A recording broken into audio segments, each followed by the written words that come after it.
तो यहां पर नेक्स्ट रिएक्शन जो होगा बेटा वो होगा एलिमिनेशन। तो इन एलिमिनेशन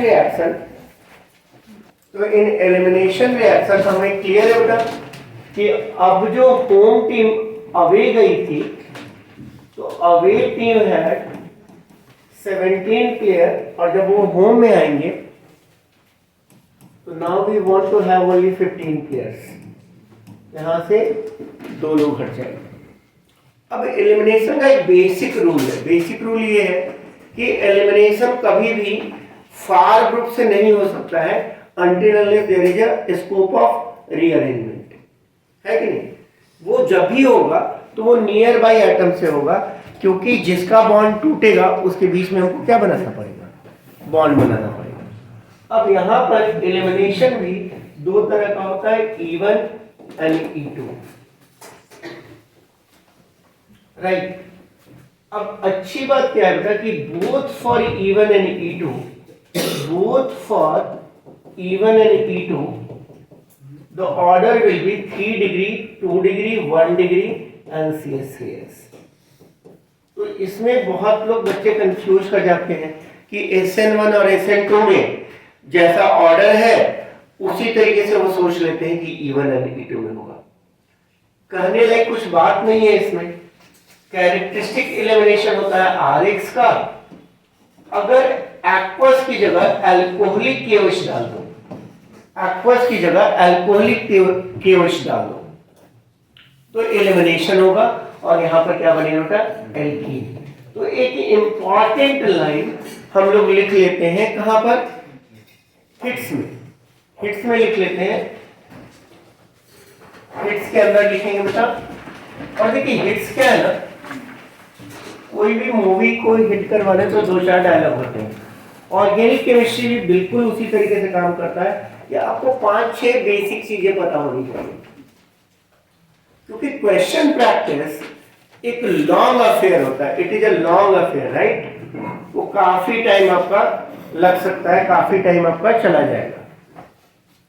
तो you may miss the concept, then you will not be able to practice। तो प्रैक्टिस उसको कवर कर ही नहीं पाएगा। तो हिट्स में लिखते हैं बेटा, less polar solvent, less polar solvent and heat prefers elimination. Extra लिया तो उसके लिए टेंशन नहीं लिया, स्पेलिंग के लिए कभी टेंशन नहीं लीजिएगा ना। Prefer elimination over substitution. So simple सी बात से मैंने क्लास को स्टार्ट किया बेटा, इसको हटाए। अगर हम लोग CH3 CHBr CH2 CH3 ले लें और बोले कि alcoholic KOH only structural isomers,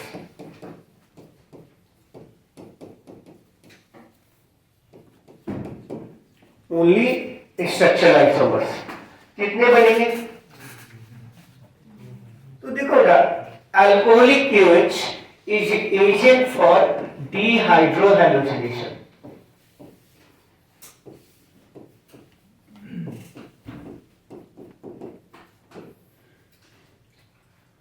डीहाइड्रोहैलोजिनेशन, ये डीहाइड्रोहैलोजिनेशन का एजेंट है। नाम से क्लियर है कि एक हाइड्रोजन और एक हैलोजन खत्म हो जाएगा। तो व्हाट इज, कहां से खत्म होगा? अगर हैलोजन यहां पर है तो यहां से गायब होगा। अब ये जिस कार्बन से जुड़ा हुआ है उसके पड़ोस में कितने कार्बन है? 2 कार्बन है। तो दिस कार्बन में lose 1 hydrogen and this carbon में lose 1 hydrogen. So what should be the product? Product will be CH2 CH CH2 CH3। अब आप देखोगे क्लास में ना काफी बार मैंने आपको कोहेरेंट चीज बताया है. I have taken the same example somewhere और ये बनेगा. अब मेजर कौन होगा? मेजर कौन सा होगा? तो हम लोग पहले डिस्कस कर चुके हैं. अभी कोई एक छोटा सा बच्चा आके पूछ रहा था, मतलब छोटा बच्चा मतलब जो 11th वाले बच्चे हैं, वो पूछ रहे थे कि इसमें दो कैसे हो गया. सिंपल सी एडवाइस होता है, जो भी लिखा है ना उसको 2-4 बार पढ़ो. Double bond separated by single bond from how many CH bond? 2. इसलिए इसके 2 हाइपर कॉन्जुगेशन है. यहां पर double bond separated by single bond from how many CH bonds? 3 on this side and similarly 3 on this side.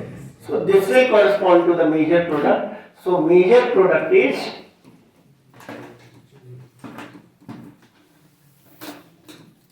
2-butene.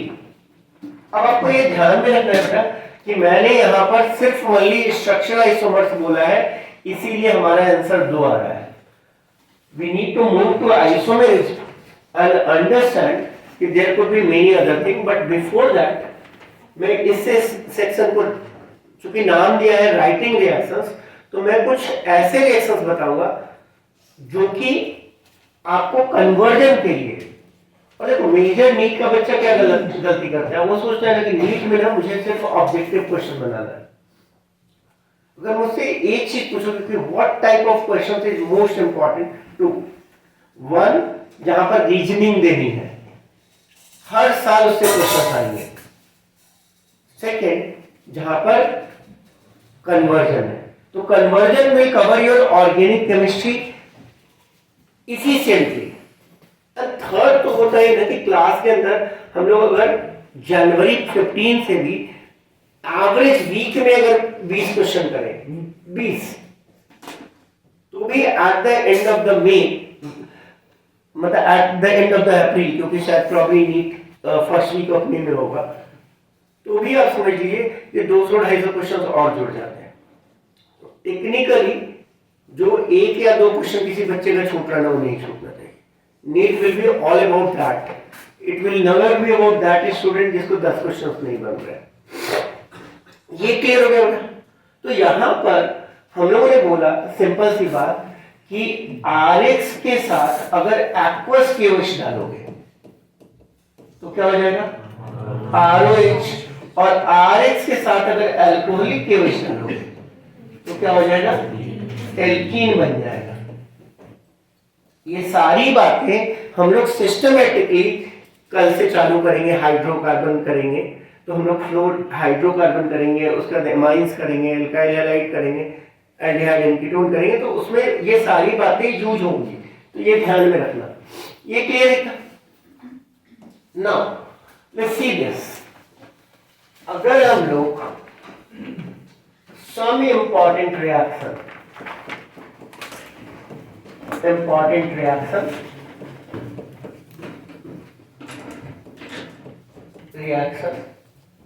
For conversion, अगर आप में से किसी ने नीट का क्वेश्चन ट्राई किया होगा तो आपको क्वेश्चंस बन रहे होंगे, या मेंस का क्वेश्चन ट्राई किया होगा तो बन रहे होंगे. और वो एक चैप्टर से नहीं बन रहे होंगे, वो अक्रॉस द चैप्टर से बन रहे हैं. मतलब आप अगर लास्ट तक एमाइंस के जेई एडवांस के भी क्वेश्चन देखो ना तो भी बन जाएंगे, है ना. लेकिन आपको वो क्वेश्चन खोजना पड़ेगा, राइट. तो some important reaction for conversion, पहला है बेटा ऑक्सीडेशन. अब ऑक्सीडेशन वर्ड क्या है? ऑक्सीडेशन वर्ड होता है removal of hydrogen and adding oxygen. तो ऑक्सीडेशन दो तरह के रिएजेंट करवा सकते हैं. एक वीक ऑक्सीडाइजिंग एजेंट हो सकता है, वीक ऑक्सीडाइजिंग एजेंट हो सकता है, और स्ट्रॉन्ग ऑक्सीडाइजिंग एजेंट हो सकता है. Rule number 1, never look at the mechanism of oxidation and reduction, because they are more complex than what have been placed in many books, right? So no one will ask you question related to mechanism which will be away from the basic reactions, right? So oxidation, तो यहां पर एक reagent होता है बेटा जिसको बोलते हैं PCC, pyridinium chlorochromate.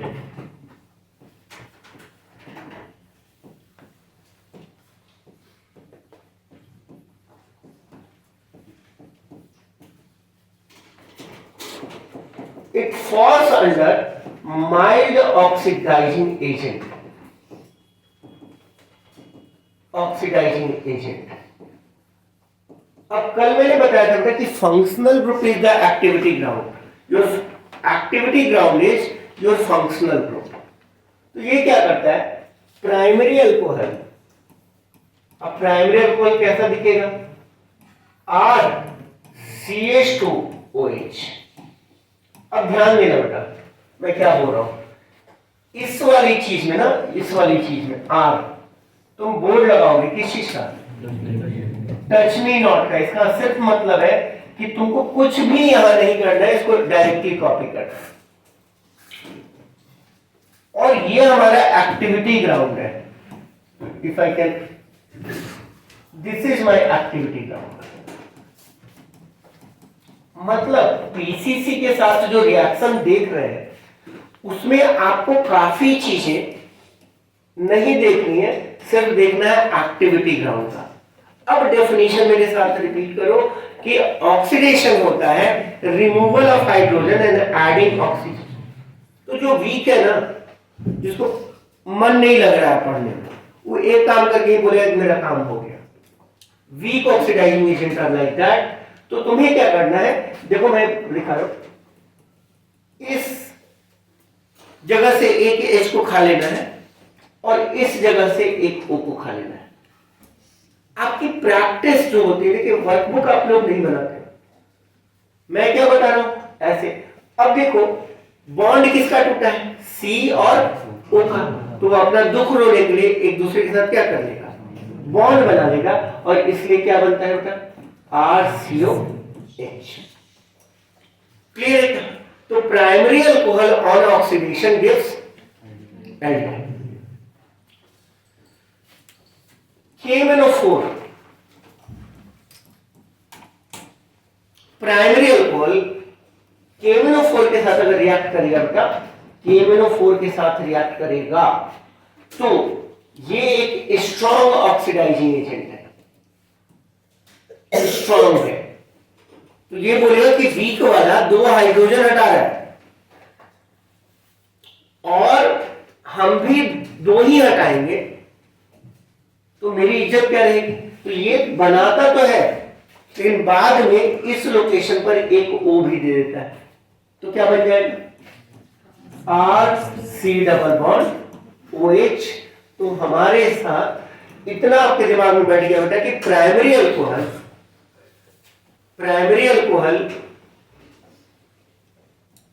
being oxidized by PCC will give corresponding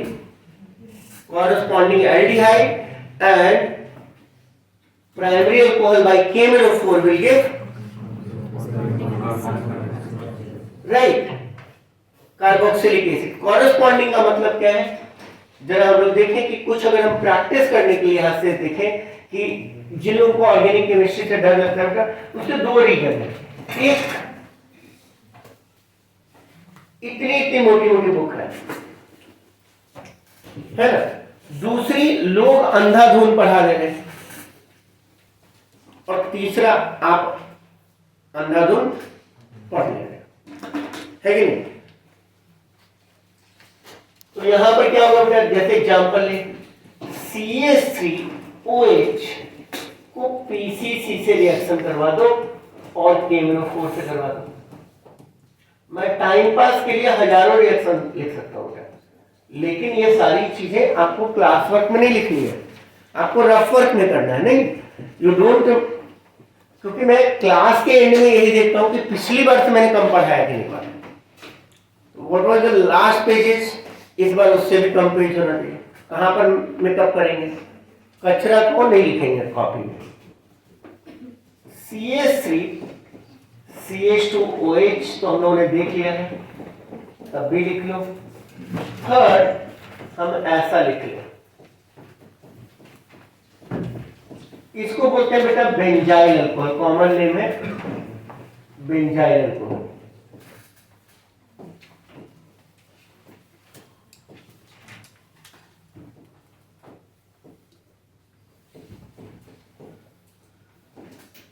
और देखो नॉमेनक्लेचर को लेकर मेरा एक सिद्धांत बहुत सिंपल है कि जब तुम किसी नए आदमी से मिलते हो और नहीं जानते हो तो उसका नाम पूछ लेते हो। ठीक इसी तरीके से अगर तुम्हें अपनी बुक में कोई ऐसा कंपाउंड मिलता है जो तुमको उसको नहीं जानते, उसका उससे नाम पूछ लो। उससे नहीं पूछ पाओगे तो गूगल से पूछ लो, किताब से पूछ लो। आपको नॉमेनक्लेचर के क्वेश्चंस जेईई में, जेईई एडवांस में 4 साल में एक क्वेश्चन आता है। नीट में आता भी होगा तो लोएस्ट सम रूल से ज्यादा नहीं आता होगा या प्रायोरिटी से ज्यादा नहीं आता। तो यहां पर सब लोग कहोगे बेटा KMnO4 भी ले लेते हैं। यहां पर कोई दिक्कत है क्या? यहां पर क्या बन गया बेटा? SCHO। अब किन लोगों को दिक्कत होती है? जिन्होंने प्रैक्टिस सही नहीं की बेटा। मैंने क्या बोला कि तुम किसी भी अल्कोहल को इस तरीके से लिखोगे, RCH2OH ऐसे लिखोगे। अब CH3OH में R का काम कौन करेगा? H। और वहां पर वो TMN का बोर्ड लगा हुआ है, इसलिए methyl alcohol on oxidation will give formaldehyde. यहां पर क्या हो जाएगा बेटा?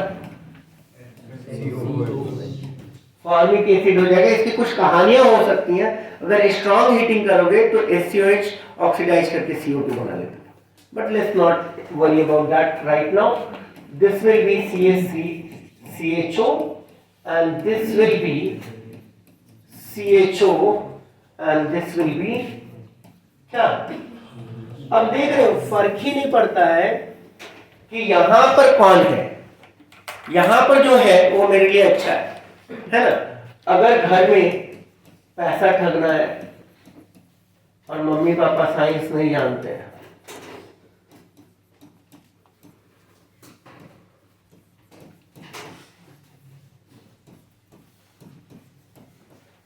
और ये मैं एग्जाम्पल ले रहा हूं और तुम इसको पीछे से और तुम दिखाओ कि देखिए हम कितना मेहनत करके पढ़ रहे हैं कि कितना बड़ा बड़ा कंपाउंड का रिएक्शन हम धुआं कर देते हैं। घर वाले जो उसको साइंस नहीं पता होता ना, ये सब देखता है ना, इज्जत की नजर से देखता है। वी हैड अ फ्रेंड, तो बोले इतना बड़ा बड़ा कंपाउंड कैसे याद कर लेते हो? बोले जलवा है अपना, राइट है कि नहीं? जिसको नहीं साइंस पता है उसको यहीं पर काम करना है। बाकी चीजें क्या है? Something which even you don't need to worry because your reaction will take place on the activity ground। Clear है? दिक्कत उनको है अपने यहाँ, ये दिक्कत बहुत कॉमन है। अधिकतर लोगों के भाई बहन या तो डॉक्टर है या तो इंजीनियर है जो यहाँ बैठे हैं।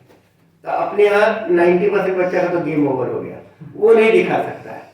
और ये बोलो कि हमको ऑर्गेनिक ज्यादा आ गया है, नहीं आएगा ना तब तुमको इज्जत की नजर से देखो। बोलो ये ऑर्गेनिक ज्यादा आ गया है तो एक लाइन में तुमको पहले सुनाएगा, है ना? क्लियर है क्या? हटा बेटा, हटा दो। ये क्लियर है?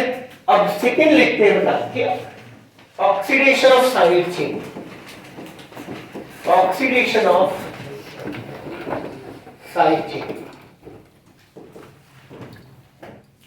आप ये समझो बेटा कि इन क्लासेस के बाद ना 12 घंटे के बाद जब हम जाएंगे तो हमारा सारा चीज रिवाइज होना चालू हो जाएगा।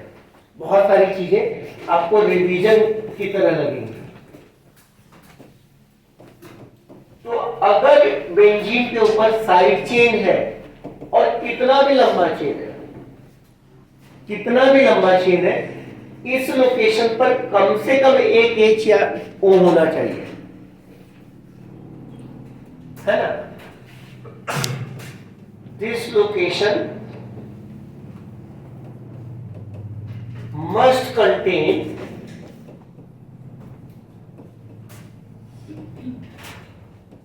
at least one H or double bond O. Then KMnO4 will oxidize it to make। इस पे अच्छे क्वेश्चन भी बनते हैं बेटा और मैं आपको करवाऊंगा। यहां पर बेंजोइक एसिड बनेगा।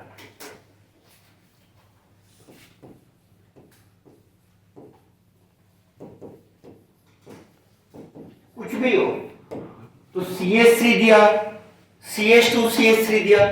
अब देखो कैसे हम लोग कन्वर्जन सीख रहे हैं कि मैंने क्या बोला कि इसका मैं नाम ही देता हूं writing reaction. I am not saying writing mechanism और मैकेनिज्म का बहुत सारे क्वेश्चंस मैं ले नहीं रहा।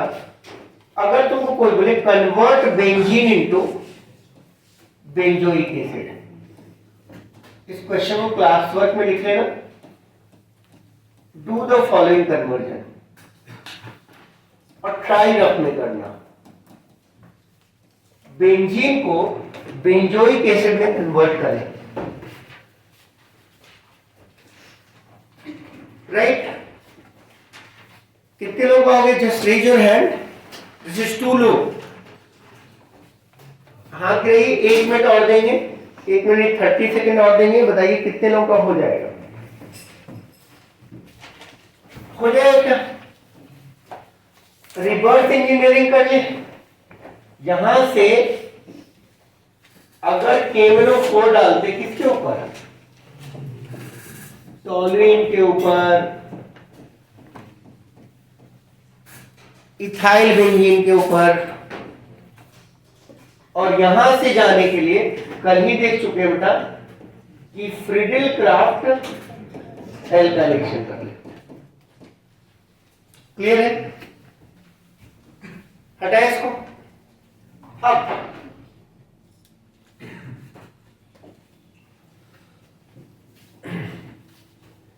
देखिए, समटाइम्स थिंग्स आर आउटरीचेस, राइट? कि आपने कुछ भी नहीं देखा, अब उसी तरीके से रिडक्शन होता है। तो reduction will be done by lithium aluminium hydride. अब लिथियम एल्युमिनियम हाइड्राइड या कोई भी हाइड्राइड देखोगे, तुमको इमेजिन करना है it is source of H minus, है ना? It is source of H minus. अब इस सीक्वेंस को याद रखो। अगर RCH2OH को PCC देते हैं तो RCHO बनता है। एक्टिविटी ग्राउंड को मार्क करके रखते हैं,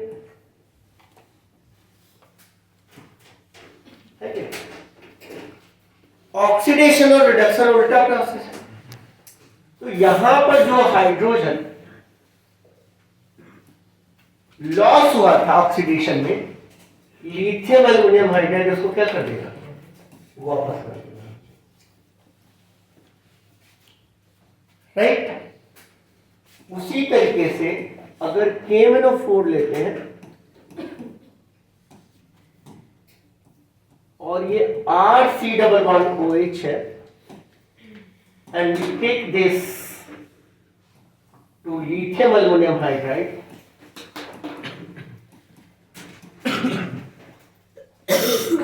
ऐसा क्लियर है? अगर हम इस नॉलेज पर थोड़ा एक्स्ट्रा ग्रीडी हो जाओ और ये क्वेश्चन दूं आपको, तो क्या आप बना पाओगे? देखो तो,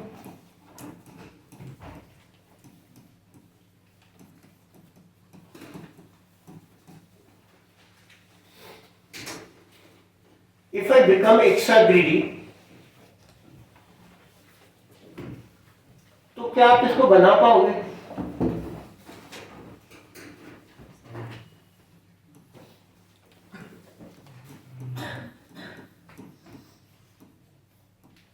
मैंने एक एस्टर ले लिया और लिथियम एल्युमिनियम हाइड्राइड दे दिया, राइट? और मैंने एक लाइन लिखवा दी मिक्स में कि ए से डेरिवेटिव्स आर वेल बिहेव्ड, मतलब उनका आचरण ना हमेशा बहुत अच्छा है। It's mostly not like many of us, right? उनका बिहेवियर अच्छा है। तो what is the characteristic reaction बेटा? न्यूक्लियोफिलिक सब्स्टिट्यूशन, और ये सोर्स किस चीज का है? H माइनस का है ना? हम यहां पर H माइनस जोड़ दें और जो किसको बाई बोला है हमने? इसको बाई बोला है। Intake CH3 CH2 C double bond OH कर दिया, है कि नहीं? अब इन दोनों को ये रिड्यूस करता है, हाँ या ना? CHO को CH2OH बनाता है और COH को भी क्या बनाता है? CH2OH बनाता है। इंटरेस्टिंग है ना? तो क्या बन जाएगा? CH3 CH2OH plus CH3 CH2 CH2OH. Esters are getting reduced to 2 alcohols by lithium aluminum hydride. And trust me, I have not tried to memorize this. I am not telling you to memorize this. Just look at the collusion of yesterday lectures and today's lectures, and you will be able to do it with very ease. Where many will be telling you कि हमको बहुत याद करना पड़ता है, मैं भूल जाता हूँ। ऑर्गेनिक केमिस्ट्री मैं हमेशा बोलता हूँ, those who can integrate can solve organic chemistry. JEE वालों के लिए बातें परफेक्ट है कि अगर आपको इंटीग्रेशन आता है तो आपको ऑर्गेनिक केमिस्ट्री आता है। बहुत रेयर टाइप के लोग होते हैं जिनको इंटीग्रेशन आता है और ऑर्गेनिक नहीं आता है ना? तो जिनको ऑर्गेनिक नहीं आता है उनको इंटीग्रेशन भी नहीं आता है ना? मतलब उनको अगर इंटीग्रेशन में बिठा दिया जाए साथ में तो उनके बेसिक्स कुछ डाउट निकल जाएंगे। Those who cannot integrate should focus on organic chemistry, है ना? और those who cannot do organic chemistry should focus on integration, है ना? Yes, it is just a mental game. NEET वालों के लिए बात सही नहीं है क्योंकि नीट में ऑर्गेनिक केमिस्ट्री आता ही नहीं, नीट में केमिस्ट्री नहीं आता है। आप बहुत शुद्ध से एनसीईआरटी के को देखते रहिए, क्लास वर्क को फॉलो करते रहिए।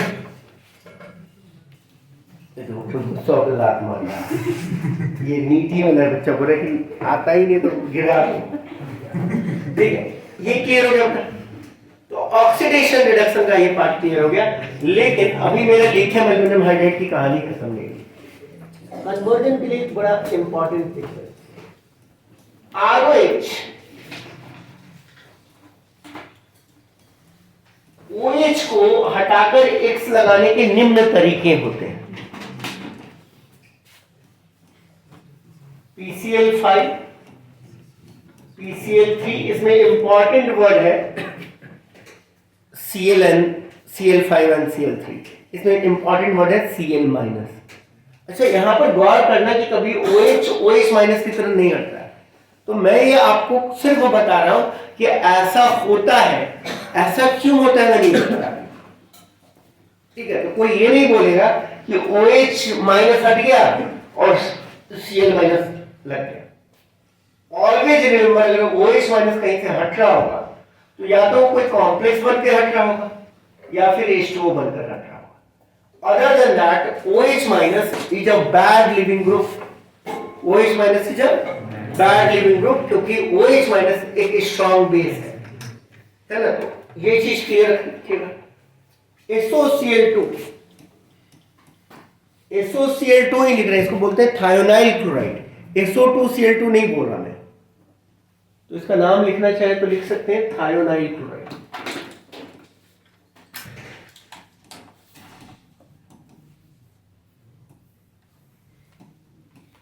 P+H2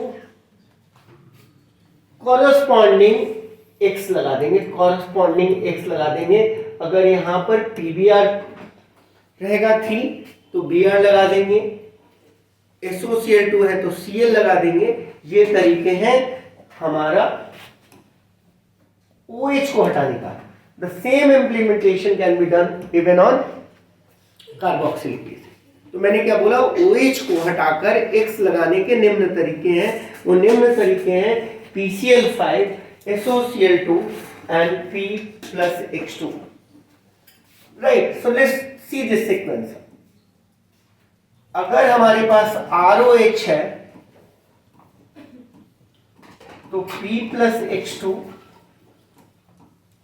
RX बनेगा, और RX को अगर KCN के साथ रिएक्शन करवाएंगे तो RCN बनेगा, है ना। और जब ऑर्गेनिक केमिस्ट्री पढ़ रहे हो तो उसको इम्प्लीमेंट भी करो। इम्प्लीमेंट करो मतलब जो टेस्ट दे रहे हो उसमें अपने स्कोर्स को बढ़ाकर देखो कि ऑर्गेनिक से बढ़ रहा है कि नहीं बढ़ रहा है। नहीं बढ़ रहा है तो ये वेस्ट है। लिथियम एल्युमिनियम हाइड्राइड, ध्यान रखो, इसके पास 4 H है और यहां पर लगा हुआ है एक बोर्ड, किसका? TMN का। अब तुम्हारे पास 4 चीजें हैं और 2 लोग विलिंग है, तो तुम क्या करोगे? दोनों को 2-2 दे देंगे। हाँ ना, बोल सकते हैं, है ना। दोनों को दे देंगे 2-2। अब दूसरा तरीका देखना बेटा, OH माइनस पार्शियल हाइड्रोलिसिस। ध्यान देना, तुम्हारे घर में कोई गेस्ट आ रहा है और तुमको उसको पानी पिलाना है, 1 गिलास पानी दोगे। 1 गिलास पानी का मतलब है H2O, है ना। तुम अगर इसको H2 देना चाहोगे तो दे पाओगे? नहीं दे पाओगे बेटा, क्योंकि यहां पर ट्रिपल बॉन्ड है। ये N हो सकता है कि थोड़ा भूखा न जाए, तो तुम क्या करो, इसको H2 दे दो और इसको O दे दो। ध्यान देना, तो क्या हो गया बेटा? RCO NH2, partial hydrolysis. अब ये क्या आ गया बताओ, तो ये क्या है? What it is? RCOZ है। अब अगर पानी डालेंगे तो हमारा टूल क्या बोलता है कि वाटर को विजुलाइज कर लो। कैसे? मजे मजे हैं। इसको बाई बोल देंगे और इसको OH दे देंगे, और यही तो ब्यूटी है बेटा। H प्लस H2O कंप्लीट अगर हाइड्रोलिसिस कर रहे हैं तो यहां पर बन जाएगा RCOOH। अगर तुम 30 सेकंड अपनी लाइफ में इसको सोचने में दे सकते हो कि मैंने क्या ट्रिक दिया है, और ट्रिक क्यों दे रहा हूं बेटा, क्योंकि most of the places they are not being asked a question on this कि ये कैसे हो रहा है, क्या हो रहा है, क्या फेनोमेनन था, है ना। आपको कहीं कोई नहीं पूछ रहा है, क्योंकि सीधा सीधा है बेटा, RCN on partial hydrolysis gives RCONH2। अब अगर आप माइंडलेसली याद करोगे तो भूलोगे ही भूलोगे। मैंने क्या बताया कि बेटा R को कॉपी कर लो, तुम्हारे घर में आए हैं गेस्ट, N को दे दो H2 और O को दे दो, O दे दो किसको? C को। उसके बाद कंप्लीट हाइड्रोलिसिस तो करना ही नहीं बेटा, RCOZ है। RCOZ में Z को बोलेंगे भाई और इसको दे देंगे न्यूक्लियोफाइल, और वाटर को विजुलाइज करने के लिए मैंने बता रखा है क्या? H+N। बात समझ में आ रही है क्या? तो ये हमारा एक सीक्वेंस है जो कि बहुत इंपॉर्टेंट सीक्वेंस है आगे रिएक्शंस को कन्वर्ट करने के लिए, right. What are the other reducing agent? हटाएं इसको हटाओ क्या? Other reducing agents you will find are metal with HCl, सब ऐसे। अब मेटल HCl की कहानी बड़ी सिंपल है बेटा। अगर आपको कहीं दिखता है जिंक है, टीन है और HCl, कहानी क्या है? मैंने बोला कि most of the reducing agent में जो स्पीसीज है ना, जो रिड्यूस करवा रहा है वो H- है, द स्पीसीज। अब H+ को जिंक ने अपना 2 इलेक्ट्रॉन दे दिया। जिंक अपना 2 इलेक्ट्रॉन क्यों देगा? हम लोग सब लोग को क्लियर है। Ar4H2 3D10 है, उसको अच्छा लगता है, he feels good to give 2 electrons। क्या होगा? यहां पर H- बन जाएगा। So it is a good reducing agent. और रिड्यूसिंग एजेंट की कहानी बड़ी सिंपल है। अगर उसको O दिख जाएगा तो वो को हटा देगा और हाइड्रोजन को ऐड कर देगा। तो यहां पर, और देखो आप लोग ने जो रिएक्शन बताए हैं बस उसी को ट्राई करना। क्योंकि आपको सारे रिएक्शंस बता के भेज जाएंगे। बहुत बार अगर ऐसे क्वेश्चंस आ गए जो क्लास में डिस्कस नहीं हुआ है, आप मत करो, है ना। क्लास में डिस्कस नहीं हुआ मतलब कम से कम नेचर आपको पता चलना चाहिए कि ये रिएक्शन क्लास में डिस्कस हुआ है ना। There in name reactions, right. You can not go and remember all. और फालतू के नेम रिएक्शंस अगर तुम याद करोगे तो तुम वो रिएक्शन शायद भूल जाओ जो कि तुम्हारे एग्जाम में आने वाला है। तो मान लो एक दिन एक्सेप्शन आ गया कि एक क्वेश्चन बहुत टफ आ गया, तो चलो तुम 300 नहीं 296 लाओ, 720 नहीं 715 लाओ, मतलब you will go to the same college. But in turn कि हम 720 लाते लाते 520 पे पहुंच जाए, 420 पे पहुंच जाए, तो दिक्कत होगी ना। क्या कर रहे हैं, ऑक्सीजन को हटा रहे हैं और जहां ऑक्सीजन लिखा हुआ तो वह H लिख दे रहे हैं, NO2 NH2। क्यों? क्योंकि ये हमारा क्या है, रिड्यूसिंग एजेंट है। क्लियर है क्या? तो अगर कोई बोले बेटा कि मुझे ना बेंजीन को कन्वर्ट करना है, तो ये मैं लास्ट रिएक्शन ले रहा हूं, NH2CH3। तो मैं इसके एप्लीकेशंस भी बताऊंगा आपको, और ये सारी चीजें रिवाइज होंगी बेटा। अभी जो कल से जब क्लास लगेगा ना, तो बहुत इजी क्लास होता है जहां पर हम लोग सिर्फ रिएक्शंस और सिलेबस को कवर करने की कोशिश कर रहे होंगे। तो लॉजिक पार्ट आपका क्लियर होना चाहिए। Do the following conversion,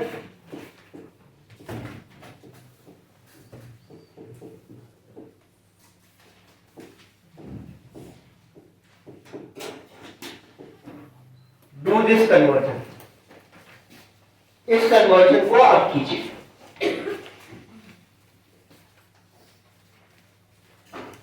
do this following conversion. अब ये बेटा इतना स्ट्रेट नहीं है, तो मैं आपको 1 मिनट देता हूं करने के लिए। Do this conversion is not that straight.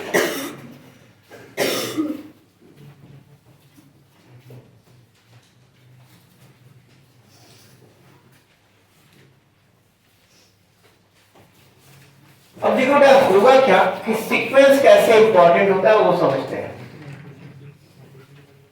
किसी ने ऐसे कर दिया,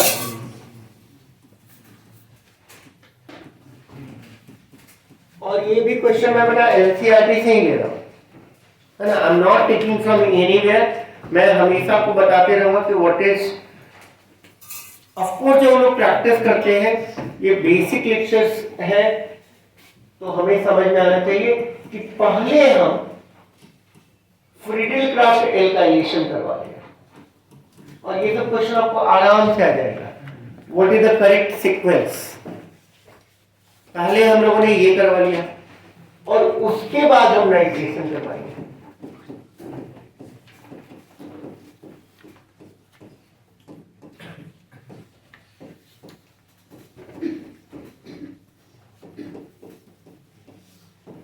और उसके बाद हो सकता है कि क्लास 11 में सिर्फ यही दिया हो। क्लास 11 का अगर एक्सरसाइज देखोगे तो ये कन्वर्जन होगा कि कन्वर्ट बेंजीन टू, है ना, पारा नाइट्रोटोलीन। आपको ऐसा दिया हो, लेकिन मैंने एक सीक्वेंस आगे बढ़ा दिया बस।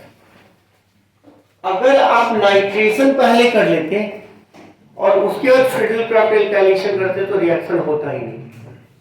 Groups more deactivating than halogens don't go for Friedel Crafts reaction, वो फ्रीडल क्राफ्ट रिएक्शन नहीं जाते हैं।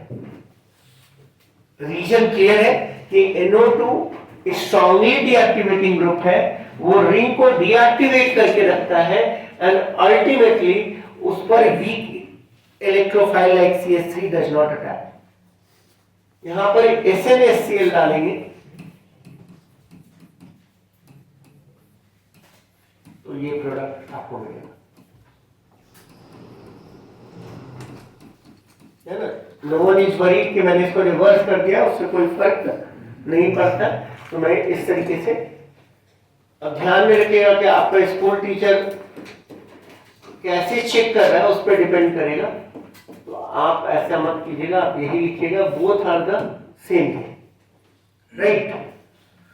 तो यहां पर ये बात क्लियर हो गया। तो अब हम लोग चलते हैं जो नेक्स्ट सेगमेंट है, जिसको हम लोग बोलते हैं आइसोमेरिज्म। तो ऐसा नहीं कि एलिमिनेशन खत्म हो गया, E1 CV वगैरह हम लोग डिस्कस करेंगे, एलिमिनेशन के कंडीशंस डिस्कस करेंगे, बट नॉट नाउ।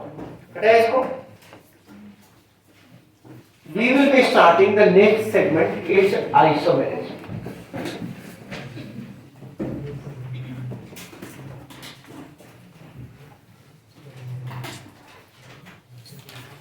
तो हम लोग जो नेक्स्ट सेगमेंट स्टार्ट कर रहे हैं उसमें काफी क्वेश्चन आपको मिलने वाले हैं। आइसोमेरिज्म के अंदर दो तरह के आइसोमेरिज्म होते हैं बेटा, स्ट्रक्चरल आइसोमेरिज्म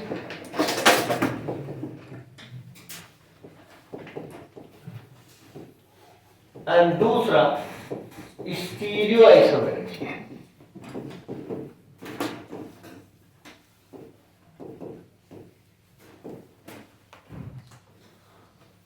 तो आइसोमेरिज्म का डेफिनेशन लिख लेते हैं। Let's write the definition of isomerism.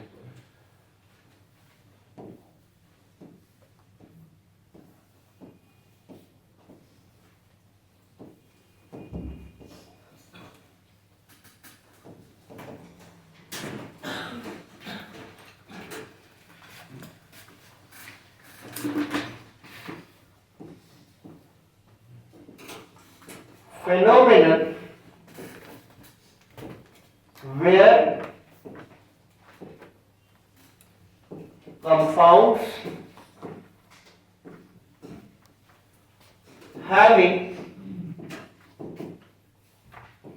same molecular formula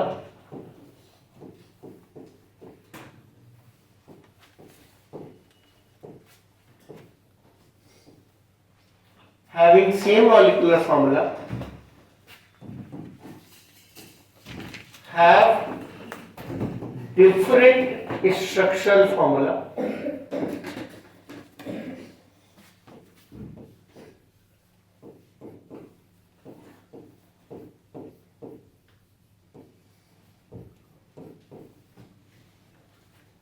or same structural formula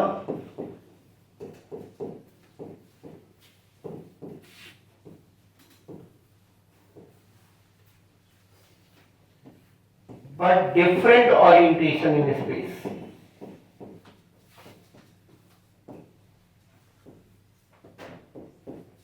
In space have different orientation in space. So this phenomenon is known as isomerism and such compounds are known as isomers of features. तो distinctly हम लोगों ने यहाँ पर दो definitions को segregate कर लिया है कि जो स्ट्रक्चरल आइसोमर्स होंगे उनके मॉलिक्यूलर फॉर्मूला सेम होंगे बट स्ट्रक्चरल फॉर्मूला डिफरेंट होंगे।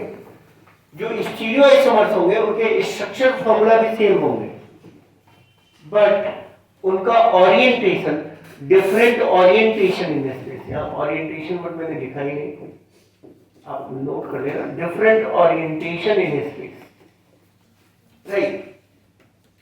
अब ये क्यों जरूरी है बेटा? क्योंकि देखो आइसोमर्स के ना physical as well as chemical properties different हो जाते हैं। अब इस बात को हम लोग समझेंगे तो स्टार्ट करते हैं स्ट्रक्चरल आइसोमेरिज्म से।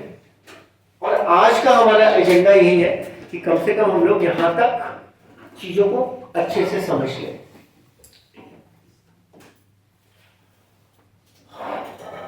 अब स्ट्रक्चरल आइसोमेरिज्म के अंदर बहुत सारे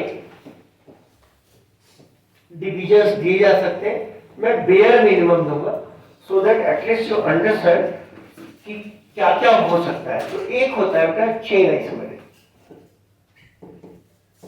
चेन आइसोमेरिज्म।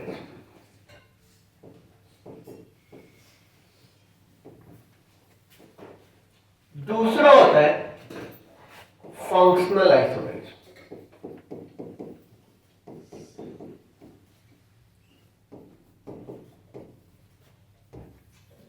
तीसरा होता है पोजिशनल आइसोमेरिज्म।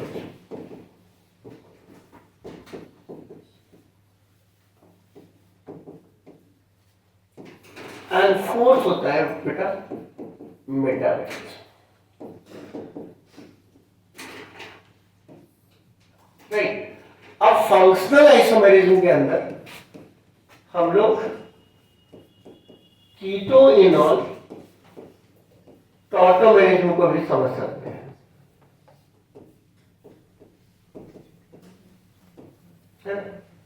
कीटो और इनॉल टॉटोमेरिज्म को भी समझ सकते हैं। तो चेन आइसोमेरिज्म क्या होता है बेटा? Same molecular formula,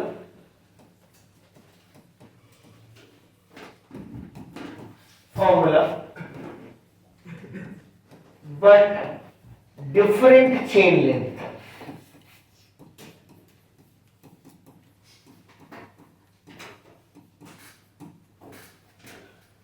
It has different chain length. अब अगर ऐसी बात करें कि डिफरेंट चेन लेंथ का क्या इम्पैक्ट होता है, डिफरेंट चेन लेंथ क्या होता है, तो इसको समझने के लिए हम लोग एग्जांपल लेते हैं। सपोज करो कि हमारे पास ब्यूटेन है एंड ब्यूटेन का जो मॉलिक्यूलर फॉर्मूला होता है वो होता है C4H10।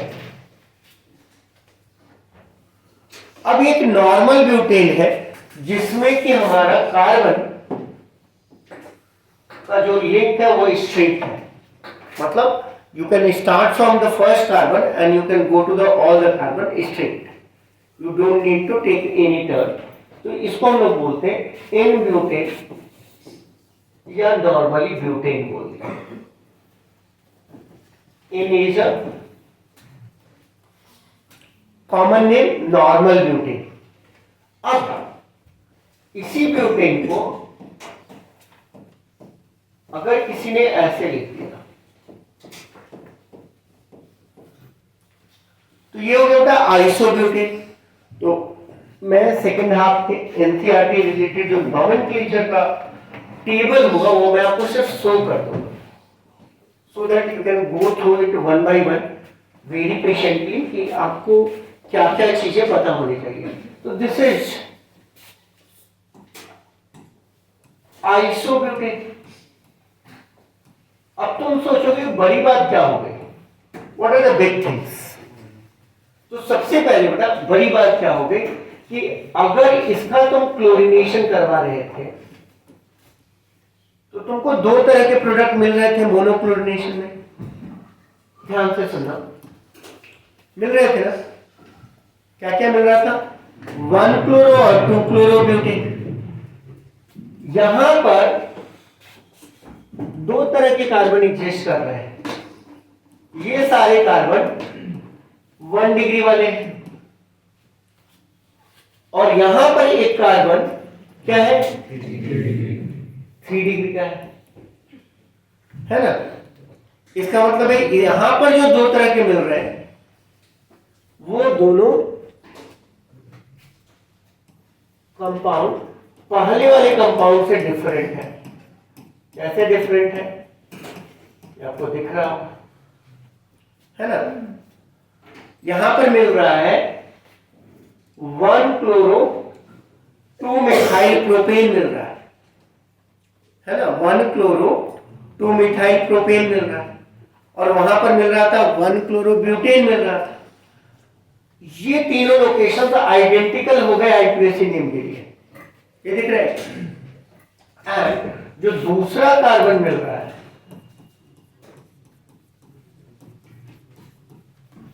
उस पर अगर हम लोग अटैक करवाए तो हमको 2 क्लोरो 2 मिथाइल प्रोपेन मिल रहा है। So you are getting a different product on the reaction तो पहले तो मैंने ये बोला कि उनकी रिएक्टिविटी भी डिफरेंट हो गई बेटा। फ्री रेडिकल अगर क्लोरीनेशन किया जाता है तो ऑर्डर था 5:3.8:1, मतलब ये सबसे ज्यादा रिएक्टिव है 3 डिग्री वाला, है कि नहीं। अगर तुम देखोगे कि इसका गलती से मोनोब्रोमिनेशन करवा दोगे ना तो कोई कॉन्ट्रिब्यूशन ही नहीं होगा। होगा क्या, एक जगह आएगा 1600:1 और दूसरी जगह आएगा 1:9, मतलब 1600 मॉलिक्यूल में 9 मॉलिक्यूल अगर मिल जाएगा until गोल्ड और very costly, you are not even regarding it as a product, है ना। 100 में 9 मिलेगा तो 9% होता है। अब ऐसे ऐसे 16, तो it's not even properly 0.6%। Getting my point. लेकिन मेरा कंसर्न ये नहीं होता, यहां से क्वेश्चंस नहीं आते। क्वेश्चन आता है फिजिकल प्रॉपर्टी से, तो लिखोगे there are two things, one is known as boiling and another thing is known as melting. तो सबसे पहले बॉइलिंग और मेल्टिंग को हम लोग फिजिकली समझते हैं कि what are the factor which should be important for melting and what are the factors which should be important for boiling, right? तो सबसे पहले हम लोग एक छोटा सा डायग्राम लेते हैं। Let's take a diagram. हम लोग यहाँ पर मेल्टिंग और बॉइलिंग को समझने के लिए क्या करते हैं, एक छोटा सा डायग्राम लेते हैं, ठीक है। अगर कोई चीज सॉलिड है तो हम लोग बोलते हैं कि ये क्लोजली पैक्ड क्रिस्टल्स होते हैं। अगर हम लोगों को सॉलिड स्टेट पढ़ना होता था तो हम लोग बोलते थे कि there is something known as unit cell और सॉलिड्स वहां प्रॉपर्ली पैक्ड होते हैं, राइट। तो ये हमारा सॉलिड का क्रिस्टल्स है जो कि अपने लैटिस में प्रॉपर्ली पैक्ड है। जब ये मेल्ट करेगा तो क्या होता है, व्हेन इट मेल्ट्स इसके रेगुलर अरेंजमेंट्स डिस्टर्ब हो जाते हैं। नाउ मेल्टिंग के बाद ये जो पैकिंग है वो disturb, now it's not so regular, right. तो melting is all about overcoming या ब्रेकिंग द लैटिस अरेंजमेंट। उसने अपने लैटिस अरेंजमेंट को ब्रेक कर दिया, तो ये मेल्टिंग हो गया। लेकिन जब बॉइलिंग होती है तो ये इनके बीच में जो इंटरमॉलिक्यूलर फोर्सेस होते हैं उसको ओवरकम करके फ्रीली घूमना चालू कर देते हैं, दे स्टार्ट मूविंग फ्रीली। तो यहां पर अरेंजमेंट डिस्टर्ब हुआ, यहां पर इन्होंने अपने आप को इंटरमॉलिक्यूलर फोर्स से ओवरकम कर लिया। तो मेल्टिंग के लिए जो इंपॉर्टेंट फैक्टर होता है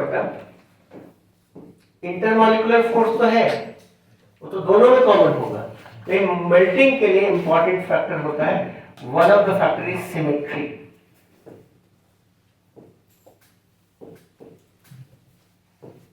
symmetry is the important factor for melting and for boiling. What is the important factor? For boiling is overcoming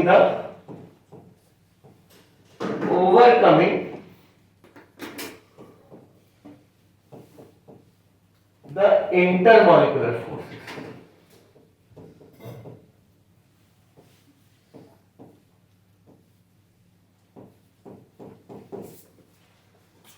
Is overcoming the intermolecular forces. इतना क्लियर हो गया? तो अगर हम लोग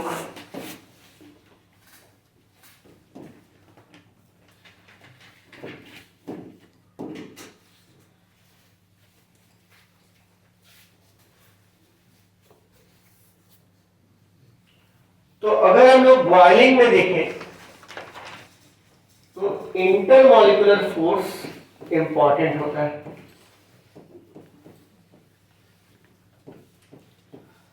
अब इंटरमॉलिक्यूलर फोर्सेस बहुत तरह के हो सकते हैं बेटा। इसमें एक फोर्स होता है वैंडर वाल फोर्स,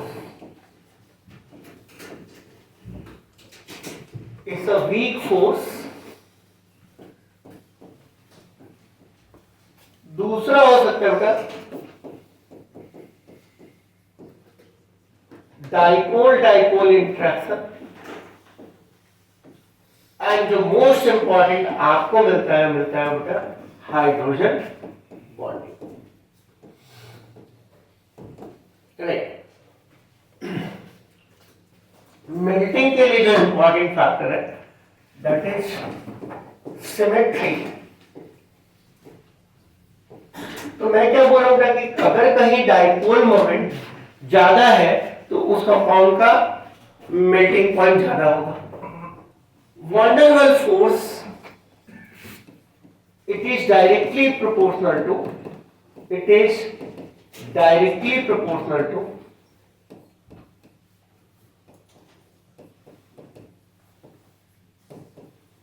और बेटा अगर आपको ये लग रहा है कि ये सब ज्यादा हो रहा है तो लोग जीओसी ना 15-20 क्लास में पढ़ाते हैं 2-2 घंटा में।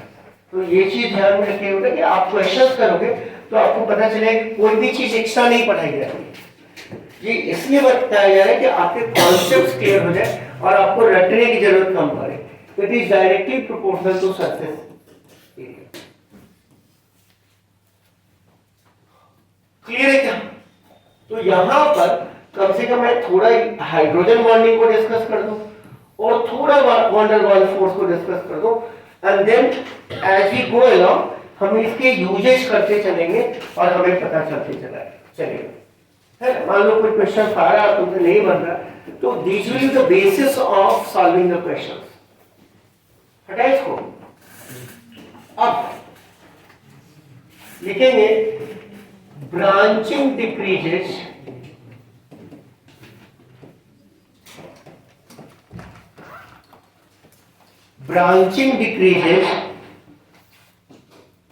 surface area,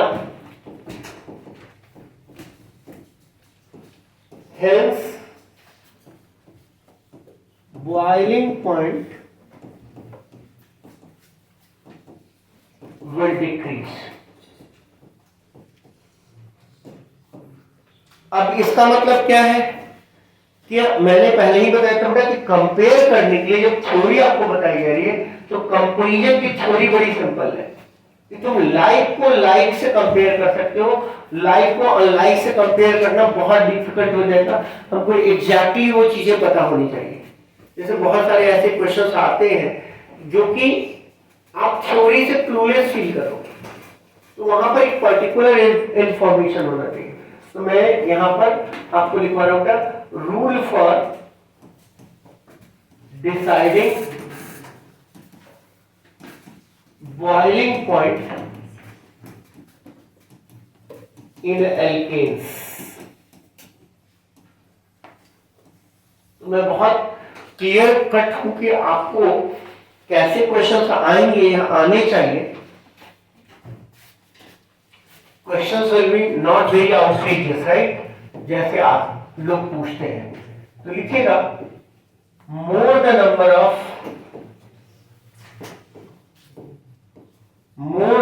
of carbon atoms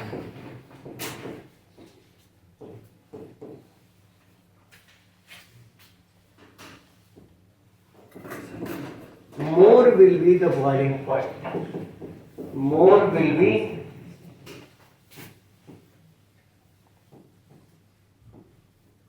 the boiling point।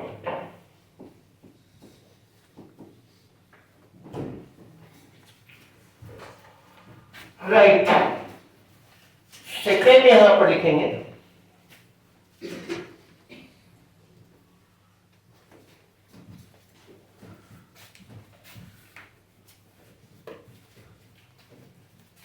if number of carbon atoms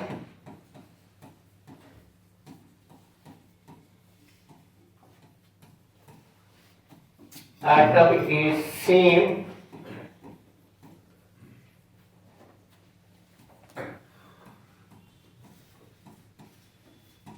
branching will decrease boiling point as by branching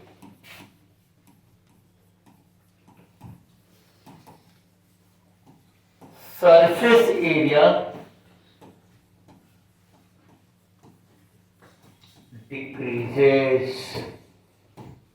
Surface area decreases. So more the number of carbon atom, more will be the boiling point. If the number of carbon atom is same, branching will decrease boiling point as by branching surface area decreases. अब भले मैंने ये लिखवाया अपना alkanes के लिए, लेकिन अगर तुमको कल के डेट में अल्कोहल भी मिलता है ना, तो अल्कोहल को जब अल्कोहल से कंपेयर कर रहे हो तो इस रूल को अप्लाई कर दोगे तो सही आ जाएगा. मतलब विदाउट एनी डाउट अगर तुमसे पूछता है कि 1 डिग्री अल्कोहल और 2 degree alcohol with the same carbon है, अब किसी को अगर 1 डिग्री और 2 डिग्री नहीं समझ में आता है तो मैं बता देता हूं कि मान लो किसी ने पूछा ऐसा,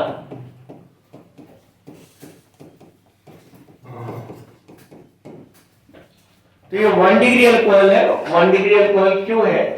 क्योंकि ये OH जिस कार्बन से जुड़ा हुआ है इंटर्न वो एक ही कार्बन से जुड़ा, और यहां पर अगर 2 डिग्री अल्कोहल होगा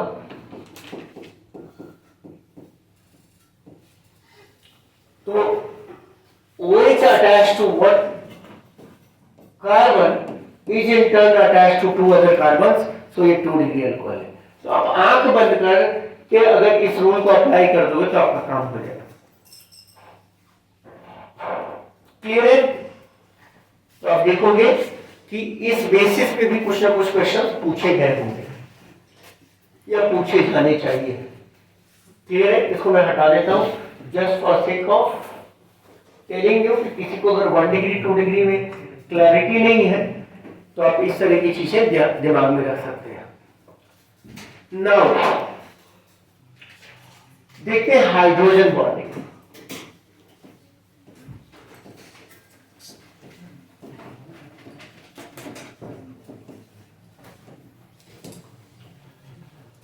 तो हाइड्रोजन बॉन्डिंग बेटा सिर्फ फोन करता है, FON. तो बहुत बार बोर्ड के लिए हम लोग स्ट्रिंग लिखवा देते हैं कि अगर F O और N दिख रहा है और तुमको सवाल नहीं समझ में आ रहा है तो most of the time you can answer hydrogen bonding. तो हाइड्रोजन बॉन्डिंग होता क्या है? अगर तुम HF लो तो H डेल्टा प्लस है और F डेल्टा माइनस है. ये दूसरे मॉलिक्यूल के साथ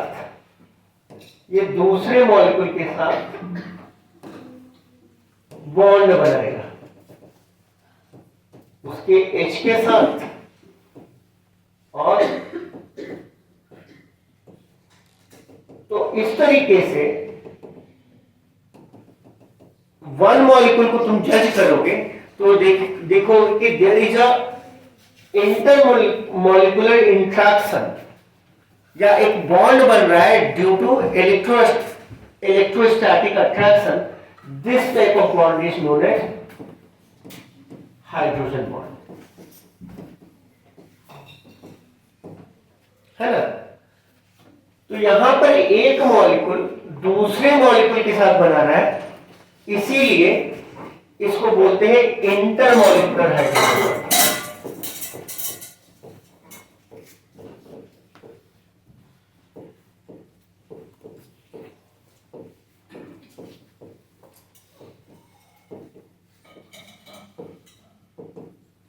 It will be termed as intermolecular hydrogen bonding. ये intermolecular hydrogen bonding हो गया. क्लियर है? अब intermolecular hydrogen bonding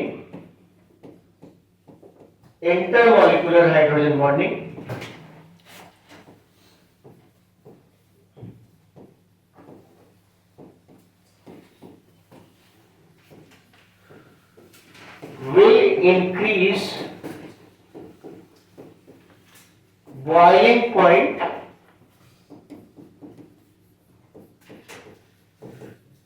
अब ये इतना करता है बेटा कि देखोगे H2 अपने ग्रुप 16 के अंदर बाकी हाइड्राइड से उसका बॉइलिंग पॉइंट और मेल्टिंग पॉइंट दोनों बहुत ज्यादा हो जाता है। तो मेल्टिंग में भी इसकी वाली बात तो सही ही है ना कि वहां पर अगर अच्छा इंटरेक्शन होगा तो अच्छी पैकिंग होगी, लेकिन सिमेट्री से कंपेयर तब करेंगे जब हमको कोई सिमेट्रिकल मिल जाएगा और दूसरा थोड़ा अनसिमेट्रिकल मिल जाएगा, तब वहां पर हम कंपेयर करेंगे। तो जो बात बॉइलिंग के लिए है वो मेल्टिंग के लिए सही है, लेकिन मेल्टिंग को सिमेट्री या अच्छी पैकिंग ज्यादा फायदा कर देती है। लेकिन इमेजिन करो, इसको नोट कर लिया। अब अगर इमेजिन करो कि there is a group like this,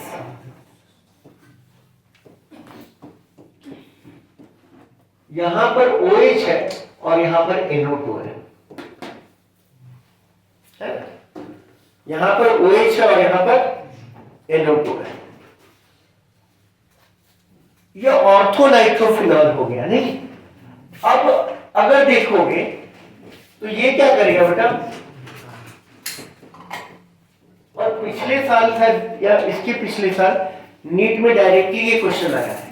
last year की उसके पहले मुझे पता नहीं, मैं जब केमिकल बॉन्डिंग 11th क्लास को पढ़ा रहा था तो मैंने उनको जो रीडिंग एक्सरसाइज दिया था शायद उससे डायरेक्ट क्वेश्चन था। अब I am not very sure in year 2024 और 23, but it was very strict. तो कितना इंपॉर्टेंट होता है बेटा ये बात समझने के लिए कि मैंने बोला है कि चाहे फिजिक्स हो केमिस्ट्री हो, आपको सारे एनसीईआरटी के डायग्राम्स देखते रहने हैं। It's true for all of us. उसमें टाइम भी नहीं लगता अगर हम ज्योग्राफिकली देख रहे हैं। तो यहां पर क्या हो रहा है कि इंट्रामॉलिक्यूलर हाइड्रोजन बॉन्डिंग हो जा रहा है। अब देखो बेटा क्यों बॉइलिंग समझना इंपॉर्टेंट है। इंट्रामॉलिक्यूलर H बॉन्डिंग हो रहा है, क्यों समझना इंपॉर्टेंट है बेटा, ऐसे समझो। बॉइलिंग वाज इंटरमॉलिक्यूलर फेनोमेनन, है ना। Boiling was all about overcoming the interaction of one molecule with other. अब अगर ये अपने मॉलिक्यूल के साथ ही इंटरैक्ट करेगा तो दूसरे मॉलिक्यूल के साथ इसका इंटरेक्शन क्या हो जाएगा, वीक हो जाएगा। And this is the precise reason intramolecular hydrogen bonding, intramolecular hydrogen bonding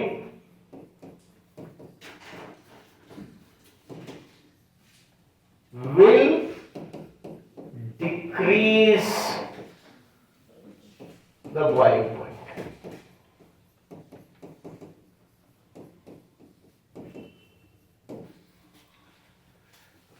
तो अगर तुमसे पूछता है बेटा कि ऑर्थोनाइट्रोफिनॉल है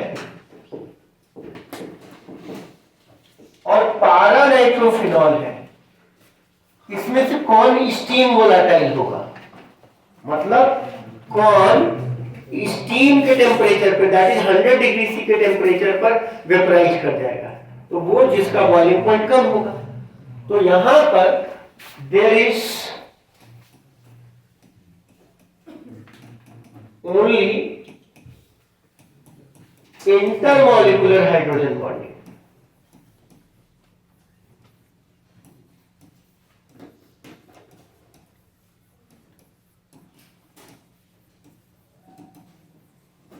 There is only intermolecular hydrogen bonding, and hence there is only intermolecular hydrogen bonding. So paranitrophenol has higher boiling point than orthonitrophenol. So many such places you will be able to answer this. Right? Clear है क्या? हटा इसको। तो next आता है बेटा functional isomerism.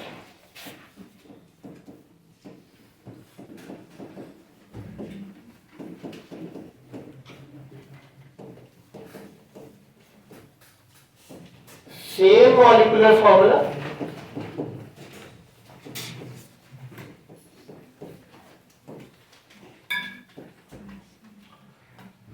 molecular formula, but different functional group.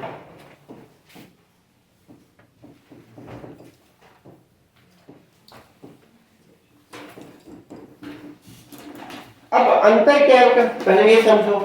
यहां पर अगर फंक्शनल ग्रुप ही अंतर हो गया तो बहुत सारी कहानियां अलग अलग हो जाएंगी। जैसे तुमने CH3OCH3 लिया, ये ईथर है ना। मेथॉक्सी मीथेन इसका कॉमन नेम हो गया, क्या एलपीसी नेम हो गया, आईयूपीसी नेम हो गया, और डाइमिथाइल ईथर इसका कॉमन नेम हो गया, है ना। तो देखोगे कि ये हमेशा जो सब्स्टिट्यूएंट यूज होता है, तो इसका आईयूपीसी नेम हो गया मेथॉक्सी मीथेन, है ना। तो alkoxy alkane is the common name for ether, but anyway this is not my concern. My concern is the functional group is ether here. If you use the same formula, you will be able to make ethanol. Now compare the boiling point. तो ether के पास hydrogen bonding नहीं है, जबकि ethanol hydrogen bonding कर सकता है ना बेटा। Hence, ethanol will be much higher boiling point than ether.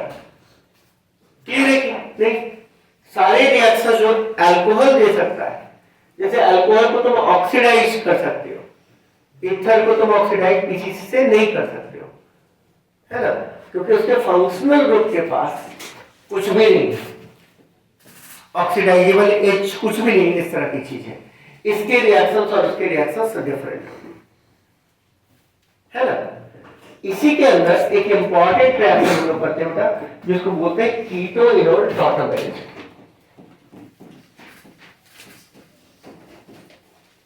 अब इसके बहुत सारे फॉर्म्स होते हैं बेटा टॉटोमेरेज के, लेकिन मैं यहां पर लिख ही रहा हूं कीटो इनोल टॉटोमेरेज, क्योंकि मैं इसको बहुत ज्यादा यूज करता हूं। ठीक है, कीटो इनोल टॉटोमेरेज को बहुत ज्यादा यूज करते हैं रिएक्शंस के मैकेनिज्म को बाईपास करने के लिए या समझने के लिए। कीटो इनोल टॉटोमेरेज की जरूरत पड़ती है। तो सबसे पहले लिख लेते हैं व्हेन टू थिंक ऑफ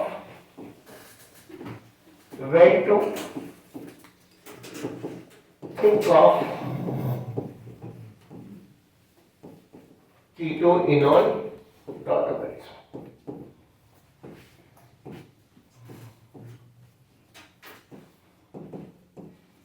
कब सोचेंगे? तो दो तरीके से इसको सोचते हैं बेटा।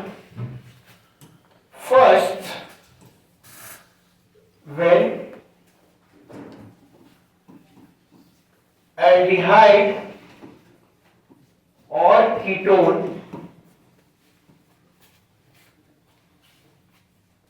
Group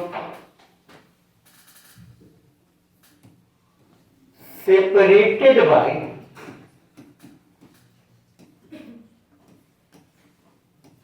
single bond from extractable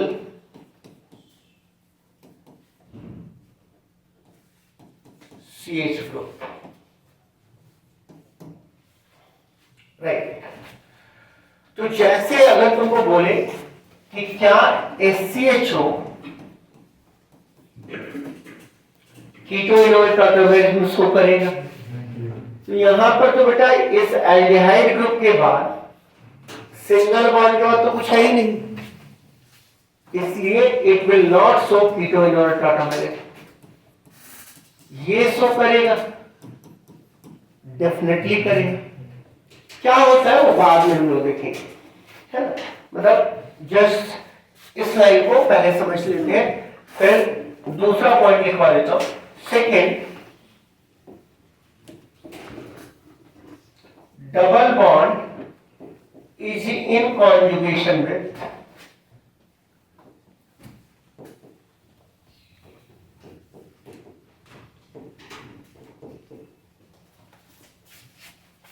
OH bond.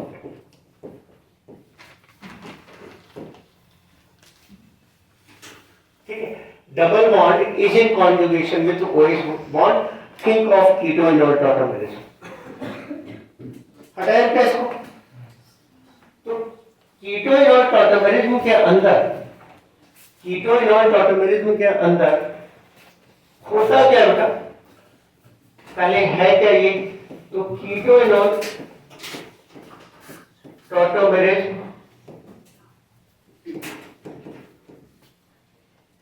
is a special case of isomerism.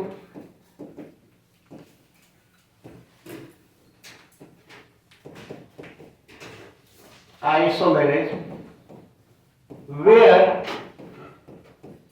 ketoform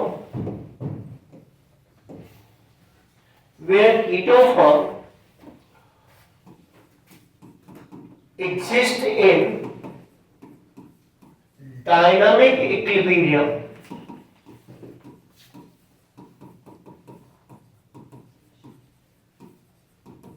with enol form. Keto form exists in dynamic equilibrium with enol form. Keto form exists in dynamic equilibrium with enol form. Right? जैसे मैं बोलता हूं कि ये एक barter system है ना, पूरा ऑर्गेनिक रिएक्शन एक बार्टर सिस्टम है। तो यहां पर हम लोगों ने एसिटल्डिहाइड लिया, ये इसका कीटो फॉर्म है और ये इक्विलिब्रियम में एग्जिस्ट कर रहा है, और मान लेते हैं कि जो बैकवर्ड इक्विलिब्रियम है ज्यादा बड़ा है, तो हम लोग बाद में देखेंगे कि ऐसा क्यों कर रहे हैं, ऐसा क्यों करना चाहिए या ऐसा क्यों हो रहा है। तो ये ऑक्सीजन, कॉन्सेप्ट ऑफ लाइफ याद करो ना, इतना इंपॉर्टेंट टूल है ना। इस O के पास ऐसा क्या है जो इस कार्बन के पास नहीं है? डबल बॉन्ड है ना, डबल बॉन्ड। और ये कार्बन क्या दे सकता है? H। टूल का यूज देखो ना कि वो टूल ऐसे नहीं बनाया गया, और ये भी नहीं है कि कहीं से कॉपी किया गया है ना। मेरे क्लासेस आप लोग कॉपी कर सकते हो, मेरे स्टूडेंट्स लोग कर लेते हैं आराम से, जो पढ़ाते हैं तो है ना। घूमते फिरते लोग जाते हैं, कहीं से पैसा कमा के आ जाते हैं और कहीं पढ़ाते है ना। ऐसे भी बच्चे हैं और आके बताते भी हैं खुशी खुशी कि पटना गए थे तो पढ़ा दिया, लेकिन उनको आता भी है और उन्होंने अच्छा भी किया। तो ये क्या हो गया बेटा? Keto form. सबको समझ में आ गया बनाना? अब अगर मैं थोड़ा ऐसे सोचूं कि कौन फॉर्म ज्यादा होगा, बड़ा सीधा है ना। यहां पर हाइपर कॉन्जुगेशन हो रहा था, यहां पर सब कुछ डिस्ट्रॉय हो गया है, इसलिए कीटो फॉर्म की मात्रा ज्यादा होनी चाहिए, इनोल फॉर्म की कम होनी चाहिए। ऐसे बहुत सारे अदर फैक्टर्स होते हैं बेटा, जैसे बॉन्ड ये सब कुछ हो सकता है। हम लोग कभी कभी इसमें बात कर लेते हैं, कुछ लोगों से इसके बारे में बात कर लेते हैं, है ना। कुछ लोगों से इसलिए क्योंकि बहुत लोगों को बस इतना भी समझ में आ गया कि कौन सा कीटो इनोल टॉटोमेरिज्म शो करेगा, आपका काम हो जाएगा। ठीक है, तो डीप में तो तब जा सकते हैं बेटा जब आपको बहुत मार्क्स आ रहा है ना। अगर मैं हमेशा बोलता हूँ कि जो आपके स्कोर्स होते हैं ना, मैं आपसे कभी चर्चा नहीं करता आपको कम क्यों आ रहा है, लेकिन उस पर मैं रिएक्ट करते रहता हूँ कि कितना मार्क्स आ रहा है, क्या दिक्कत हो रही है। तो बहुत क्लियर है ना कि छोटे छोटे चैप्टर्स अगर आप करोगे तो आपके मार्क्स बढ़ने लगेंगे। ऐसे किसी से पूछो क्या नहीं समझ रहा था, सब लोग बोलेगा फिजिक्स में रोटेशन नहीं समझ रहा, रोटेशन छोड़ दो। रोटेशन से मेंस के अंदर 2 क्वेश्चन आएंगे। मतलब अगर सिर्फ रोटेशन नहीं समझ में आ रहा, तुम्हारा स्कोर 92 होना चाहिए था। If it is not 92, the chapter which you finding tough is not a something you should worry about. तो मैथमेटिकली देखो बेटा कि प्रिपरेशन के समय में जितनी क्लैरिटी रखोगे उतना फायदा होगा। तो ये कीटो इनोल टॉटोमेरिज्म हो गया। Other forms of tautomers also exist. अब देखो generally keto forms are more stable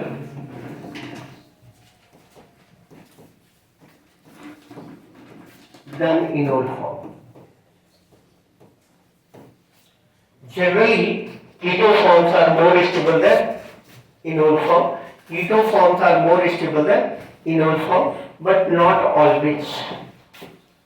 But not always. ऐसे भी इनोल फॉर्म्स हो सकते हैं जो कि कीटो फॉर्म से बहुत ज्यादा स्टेबल हो। तो अगर हम एक सेम एग्जांपल ले और आपकी बहुत सारी चीजें क्लियर भी हो जाएंगी शायद।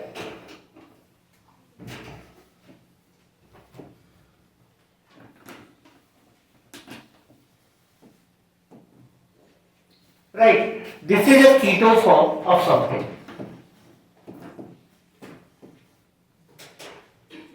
है ना, ये कीटो फॉर्म समथिंग है।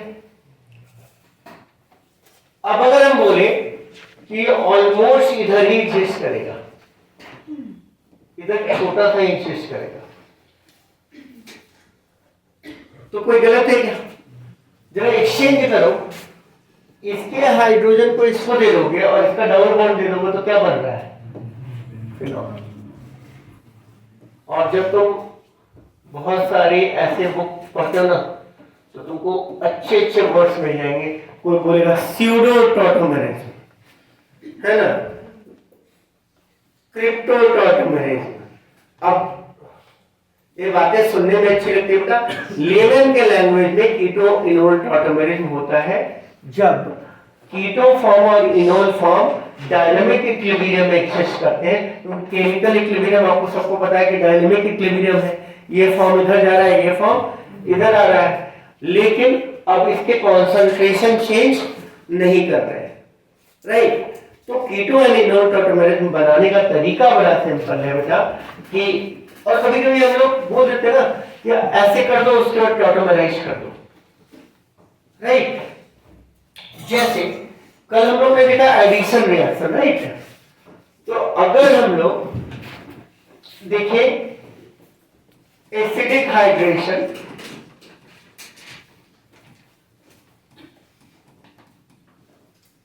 ऑफ एल्कीन्स, थोड़ी देर के लिए मैं आपको ऐसे बता रहा हूं कि इसके यूजेज क्या होते हैं। एसिडिक हाइड्रेशन ऑफ एल्कीन्स अगर हमने देखा तो क्या होगा, CH3 CH double bond CH2 H+/H2O। अब जरा मुझे बताओ कि प्रोडक्ट क्या बनेगा। तो H+ के पास दो रास्ते हैं, ये यहां चला जाएगा या यहां जा सकता है। तो अब मैं टाइम वेस्ट नहीं करूं और बोलूं कि ये वाला, तो एसिडिक हाइड्रेशन में ऐसा होता है, एसिडिक हाइड्रेशन में ऐसा होता है कि H+NOH- का मार्को-निको एडिशन होगा और वहां पर रीअरेंजमेंट भी हो सकता है, लेकिन यहां पर मैंने ऐसा कंपाउंड लिया है कि जिस पे रीअरेंजमेंट नहीं हो रहा है। ये बात क्लियर है। अब मैं सेम जब एल्काइंस में जाता हूं और एल्काइंस का हाइड्रेशन बहुत इंपॉर्टेंट हो जाता है और उसके लिए जो स्पेसिस तुमको मिलेगा बेटा ऐसा मिलेगा, Hg2+ H2SO4। मैं बोलूं कि भूल जाओ, फॉरगेट अबाउट इट, ये क्या है, ये इसलिए है कि वो चाहता है कि रीअरेंजमेंट ना हो, और बोलो कि तुम करो H+NOH का मार्को-निको एडिशन।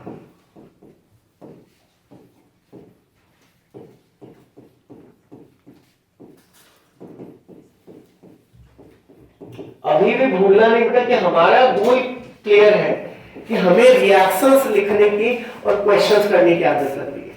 तो मैं सारे जो आइसोमेरिज्म में भी मेरा फोकस है राइटिंग रिएक्शंस का है, क्योंकि मैं इस सेगमेंट को जीओसी बोलता ही नहीं, मैं बोलता हूं राइटिंग रिएक्शंस, राइट। क्योंकि जो क्लास का फोकस है वो आपको जनरल ऑर्गेनिक केमिस्ट्री के कॉन्सेप्ट सिखाने से ज्यादा इस पे फोकस करता है कि आप रिएक्शंस को खुद से लिखना चालू करो using the concept of GOC. तो H+ OH- मार्को-निको एडिशन करोगे बेटा, तो क्या होगा, यही होगा ना, CH3 C double bond CH2 OH। अब आपको क्लास वर्क याद आएगा कि double bond separated by a single bond from OH bond, double bond separated by a single bond from OH bond, आपको क्या करना होगा? टॉटोमराइज करना होगा। मैं इसको हटा रहा हूं so that I can write it here। Clear है क्या? तो अगर हम टॉटोमराइज करेंगे तो क्या होगा?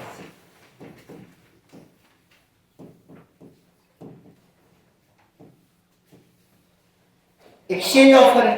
O के पास ऐसा क्या है? H, और C के पास ऐसा क्या है? Double bond. तो क्या प्रोडक्ट बन जाएगा आपका? CH3CO। सो हम लोग क्या बात करते हैं बेटा, जब रिएक्शंस आते हैं तो हम लोग बोलते हैं बेटा हाइड्रेशन ऑफ एल्काइंस, कि हमारे नोट्स ऐसे होते हैं हाइड्रेशन ऑफ एल्काइंस। सारी कहानियां छोड़कर हम लोग लिखते हैं H+ एंड OH- का M में फॉलोड बाय टॉटोमराइज।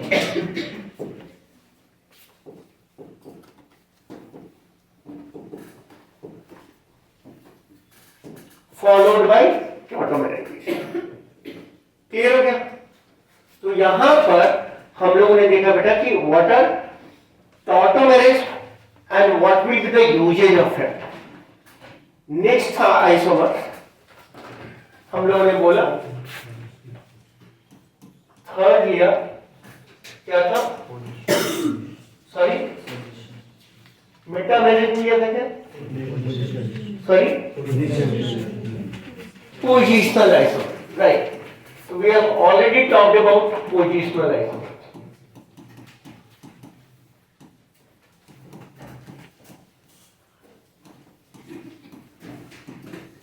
है ना? ऐसा कोई ऑर्डर नहीं है, लेकिन मैं ऐसे पूछ रहा था ताकि आपकी कॉन्टिन्यूटी कॉपी में बनी रहे।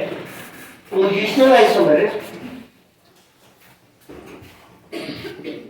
सेम फंक्शनल ग्रुप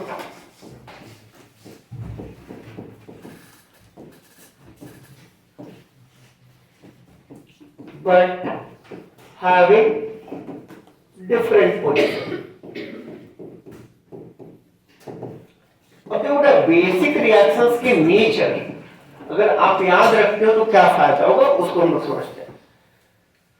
तो मैंने ऐसे लिया कि there is something known as one propanol, right, या प्रोपेन 1-OL। आप ये समझते हो ना कि नंबर जो है वो हम आगे मिडिल में और लास्ट में कहीं पर भी दे सकते हैं। तो 1-प्रोपेनॉल, प्रोपेन 1-OL और propanol 1, they will be regarded as same. अब इसका जो पीसीसी से रिएक्शन करवा रहे थे बेटा, तो क्या मिल रहा था? CHO। अब इसी फॉर्मूला से किसी ने तुम्हें ये दे दिया। अब देखो ब्यूटी ऑर्गेनिक केमिस्ट्री की कितनी है, it's very very beautiful, right, है कि नहीं? Very few things beautiful then Katrina Kaif organic chemistry. तो यहां पर क्या होगा, अगर किसी ने आपको दिया तो आप इस लोकेशन पर जाओगे, बता सकते हो आप इसी लोकेशन पे क्यों जाओगे? क्योंकि मेरा एक्टिविटी ग्राउंड वही होगा जहां पर दारू है, OH है ना, अल्कोहल। आप कहां जाओगे? ठेका पे, फंक्शनल ग्रुप। बात समझ में आ रही क्या? कि हमारा फंक्शनल ग्रुप OH है, तो हम ठेका पे जाएंगे, और ठेका पर जाएंगे तो कुछ पिएंगे कुछ तोड़ेंगे, है ना? तो पीसीसी को हमने करते हुए देखा था, 2 हाइड्रोजन हटाते हुए देखा था। कैसे? ऐसे ऐसे करके, है कि नहीं? क्या बन जाएगा? तो ये अगर आपको याद करना पड़े बच्चे कि प्राइमरी अल्कोहल एल्डिहाइड देता है और सेकेंडरी अल्कोहल कीटोन देता है, तो दिक्कत कहां पर है? दिक्कत केमिस्ट्री में नहीं है, दिक्कत आपके दिमाग में। पीसीसी को एक्टिविटी ग्राउंड पर जाते हुए O का H हटाते हुए देखा है और C का H हटाते हुए देखा है, इसलिए ये ऐसा देगा।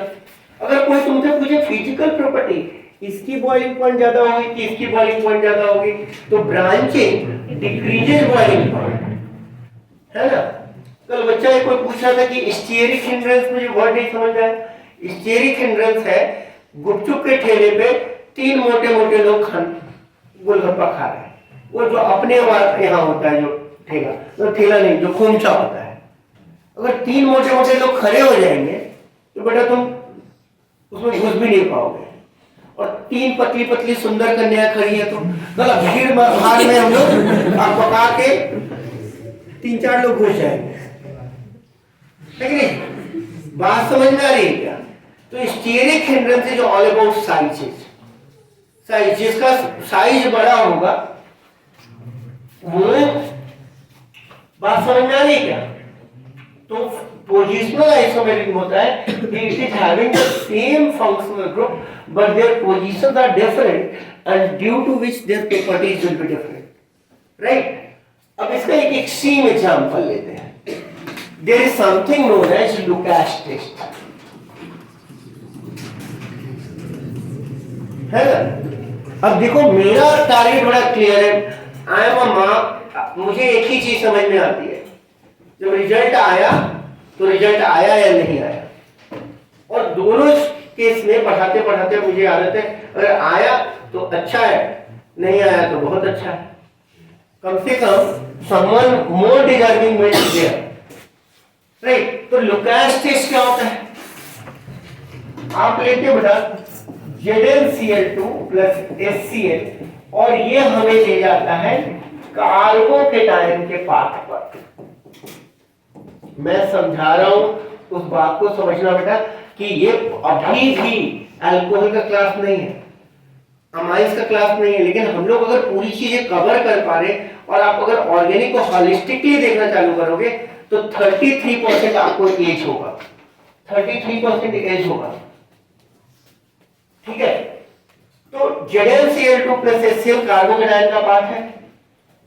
अब बताओ कि एक लाइन लिखो इस तरह हिट्स में कि जो मोर स्टेबल कार्बोकेटायन होगा वो फास्ट बनेगा। तो जब तुम 3 डिग्री अल्कोहल लोगे, 3 डिग्री अल्कोहल मतलब ऐसा,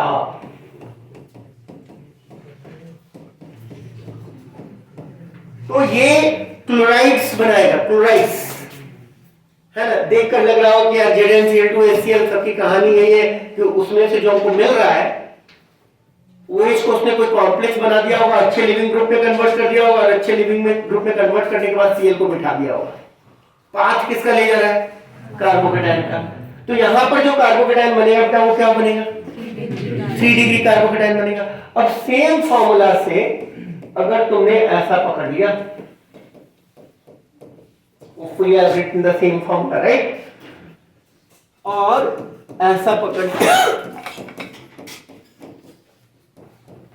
और तुमको लिख रहा है कि व्हाइट फ्यूम्स फॉर्म्स इंस्टेंटली, मतलब क्या तुम बोलोगे? Which one has to be the answer? ये डेफिनेटली बेटा ये बात पता है, ये नहीं है क्या?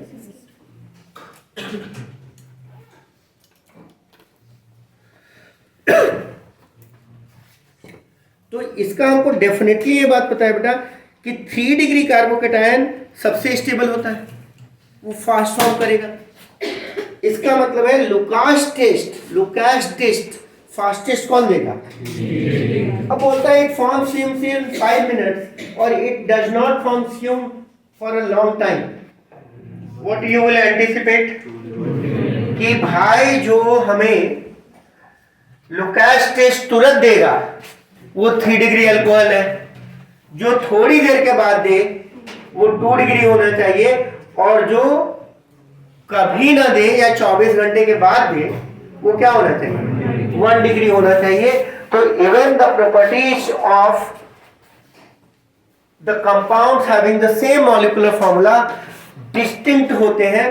अच्छा, कोई बोले इसके साथ पीसीसी दे दूं,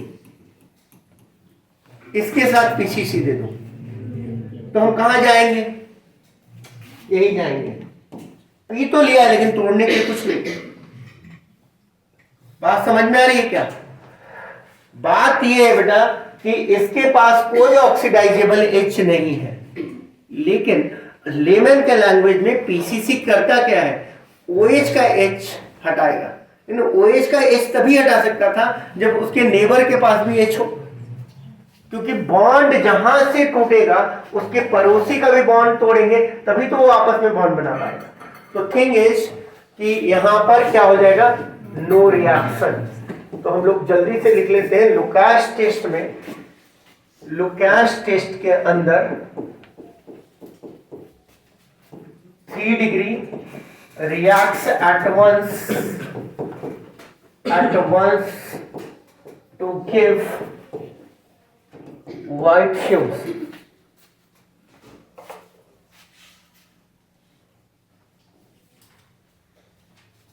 Reacts at once to give white fumes.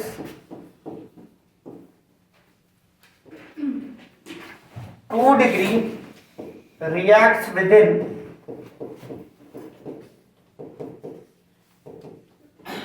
5 minutes. से जो टेस्ट वाले हैं ना, एक हम आपको नोट्स देंगे लास्ट में, लास्ट या सेकेंड डे लास्ट देते हैं, बहुत इंपॉर्टेंट होता है। पिछले साल नीट्स में 2 क्वेश्चन उससे थे, है ना? ऐसे मतलब और जगह से होंगे, लेकिन सबसे अच्छी बात क्या है कि अगर 5 पन्ने के नोट्स थे, 2 क्वेश्चन स्ट्रेट आए और उसको भी कोई गलत करके छोड़ के आ जाए तब तो दिक्कत है ना। नो रिएक्शन या reaction after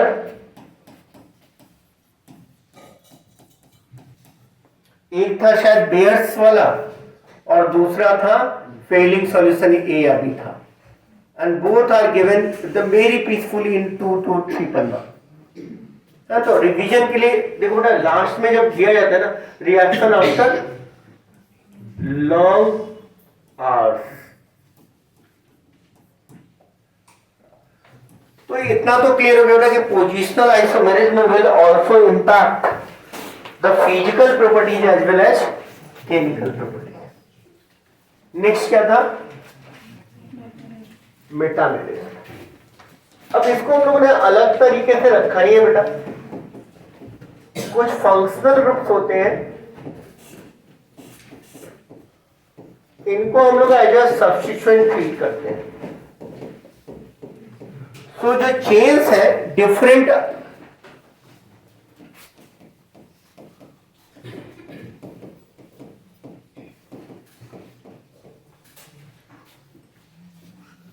number on the different side of the functional group, right? जैसे यहां पर ये फंक्शनल ग्रुप इधर है, इधर 3 कार्बन का चेन है और इधर 1 कार्बन का चेन है, इधर 2 कार्बन का चेन है। ये बात समझ में आ रही है क्या? तो ऐसे कंपाउंड जैसे इथर, थायोल्स, दे शो मेटामेरिज्म। अब जैसे मैंने ये नहीं बात की कि रिंग चेन आइसोमेरिज्म, अरे बात पता है ना कि सेम मॉलिक्यूलर फॉर्मूला है, अगर स्ट्रक्चर डिफरेंट हो गया तो चेन बना दिए, रिंग बना दिए, कोई फर्क नहीं पड़ेगा। लेकिन यहां पर एक बात करेंगे कि जब हम लोग आइसोमेरिज्म देखेंगे तो आइसोमर्स बनाने के लिए एक काम करेंगे जिसको बोलते हैं डिग्री ऑफ अनसैचुरेशन। तो इस बात को हम लोग समझते हैं और आगे इसको भी फिर से देखेंगे, बट यहां पर बेसिक डिग्री ऑफ अनसैचुरेशन को हम लोग समझते हैं कि डिग्री ऑफ अनसैचुरेशन क्या होता है, और यहीं पर हम लोग अपना लेक्चर एंड करेंगे। तो नेक्स्ट हाफ हम लोग स्टार्ट करेंगे स्टीरियो। तो 2 दिक्कत के कारण मैंने आज क्लास थोड़ा लेट चालू किया। कुछ लोगों के रिक्वेस्ट एक कि थोड़ा लेट लेक्चर चालू करना है। दूसरा मुझे लगा कि अगर मैं स्टीरियो स्टार्ट करता हूं तो बीच में कहीं अटक जाएगा। तो डिग्री ऑफ अनसैचुरेशन के लिए बेटा हाइड्रोकार्बन्स तुम लोगों को पता है ना, हाइड्रोकार्बन मतलब ऐसे कंपाउंड्स जो हाइड्रोजन और कार्बन से फिर बने। तो इसमें क्या था, एल्केन, ठीक है ना। एल्केन का जनरल फॉर्मूला क्या होता है? CnH2n+। तो मैं एकदम बिल्कुल सिंपलेस्ट अनसैचुरेशन की बात कर रहा हूं। एल्कीन्स एंड उसके बाद alkynes.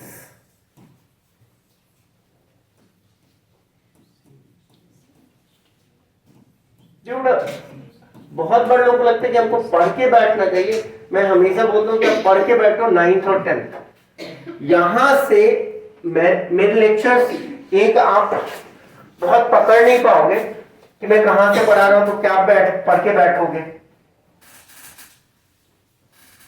Alkanes, alkenes and alkynes. अब देखो बेटा, किसी के पास अगर नंबर ऑफ कार्बन अगर n है ना, और नंबर ऑफ हाइड्रोजन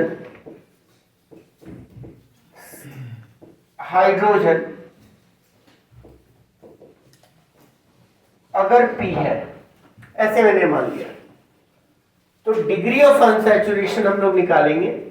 सिर्फ हाइड्रोकार्बन के लिए समझा रहा हूं, नहीं 2n+1 कि 2n+2 2n+2 -p/2, ये डिग्री ऑफ अनसैचुरेशन हो गया। अब इसका क्या मतलब हुआ और क्या यूजेज आएगा वो मैं आपको बताता हूं। इसको ठीक से लिख लेगा, ये 2n+2, फिर इसको आगे हम लोग बिल्ड करेंगे बेटा कि अगर ऑक्सीजन होगा, नाइट्रोजन होगा, हैलोजन होगा, तो कैसे करेंगे। फिर अभी डिग्री ऑफ अनसैचुरेशन हमारा ये हो गया। अब इसका मतलब क्या है, क्यों मैं बता रहा हूं, उसको देखेंगे आगे, ठीक है। तो सपोज करो कि तुम्हें डिग्री ऑफ अनसैचुरेशन मिल गया 1,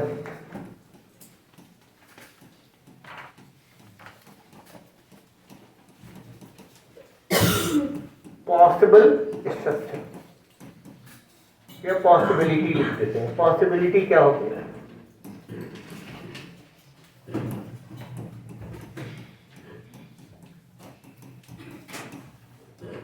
तो अगर डिग्री ऑफ अनसैचुरेशन 1 है, इसका मतलब है बेटा एक डबल बॉन्ड होगा या एक रिंग होगा। R for ring.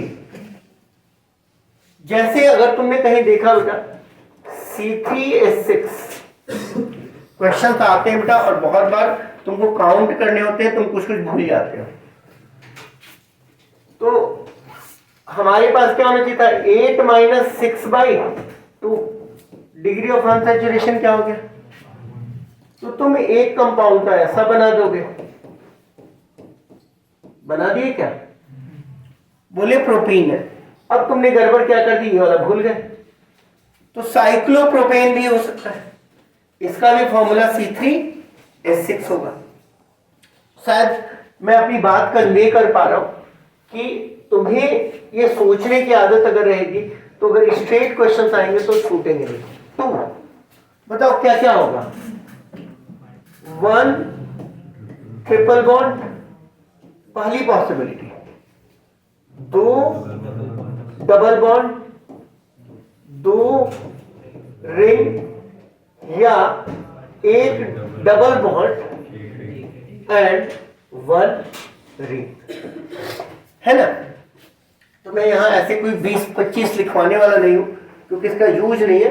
बस मैंने बोला कि अगर हाइड्रोकार्बन के क्वेश्चंस को करते समय या उसके रिलेटेड कंपाउंड्स के क्वेश्चंस को करते समय अगर तुम्हें ऐसी पॉसिबिलिटीज दिखती है तो मिस मत कर देना कि there will be something, cyclo will have the same formula C3H6 C4H8, है ना। अब एक जैसे C4H8, किसी ने पूछ दिया C4H8 के कितने पॉसिबल आइसोमर्स हैं। अब आप गलती कर देते हो, तो C4H8 का एक ये बन गया, है कि नहीं, एक ये भी बन जाता है। मैं वो बना देता हूं जो आप मिस कर जाते हो।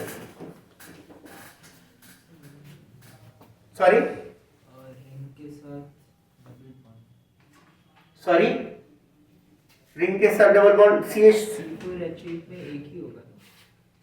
अच्छा C4H8 लिखा ना, सॉरी सॉरी सॉरी सॉरी, ये मैंने गड़बड़ कर दिया ना, मैंने देखा नहीं, मैंने सोचा मैं C4H6 दिया है और यहाँ पर मैं बनाते जा रहा हूँ। तो ये क्लियर है क्या कि आपको ये वाला पोर्शन मिस नहीं करना। मैंने C4H8 दिया, सॉरी मैं दिमाग में यहाँ पर सोच रहा हूँ कि मैंने क्या दिया। एनीवे C4H8 पकड़ लेते हैं। तो ये एक बन गया, ये एक बन गया, राइट। इसके अलावा फिर तुमको यहां पर भी दिमाग लगाना है। एक ये हो गया, तो मैं ये नहीं बोल रहा कि तुम अभी ही ये क्वेश्चन कर लो, लेकिन जब अनसैचुरेशन रिलेटेड चीजें आ रही है बेटा, तो तुम्हें इस तरह की पॉसिबिलिटीज को ध्यान में रखना चाहिए। क्लियर है क्या कि कितने स्ट्रक्चर्स बनेंगे। तो यहां पर मैं अपनी बात को समराइज करके खत्म करता हूं ये सेशन। यहां पर क्लियर कट है बेटा कि डिग्री ऑफ अनसैचुरेशन अगर 1 है, और यहां पर मैंने सिर्फ हाइड्रोकार्बन की बात की है, अगर नाइट्रोजन होगा, ऑक्सीजन होगा, क्या होगा, तो ये हम लोग मे भी कल या परसों कभी देखेंगे, जहां पर मुझे प्लेस करने की अपॉर्चुनिटी मिलेगी। लेकिन अभी तुम एक मान सकते हो कि 2n+2 में से नंबर ऑफ हाइड्रोजन को घटाकर डिवाइडेड बाय 2 कर दोगे तो तुम्हें डिग्री ऑफ अनसैचुरेशन मिल जाएगा। अगर एक अनसैचुरेशन होगा, it corresponds to double bond and ring, 2 will correspond to these many scenario. And ऐसा तो नहीं है बेटा कि इनफाइनाइट चीजें पूछते हैं वो, तो ऐसे क्वेश्चन आते हैं, तो आपको केयरफुल रहना है कि when you are counting you are not missing out something. ठीक है, तो चलिए मिलते हैं बेटा नेक्स्ट 3 o'clock, और वहां पर हम लोग स्टार्ट करेंगे fresh stereo chemistry and will try to finish it of.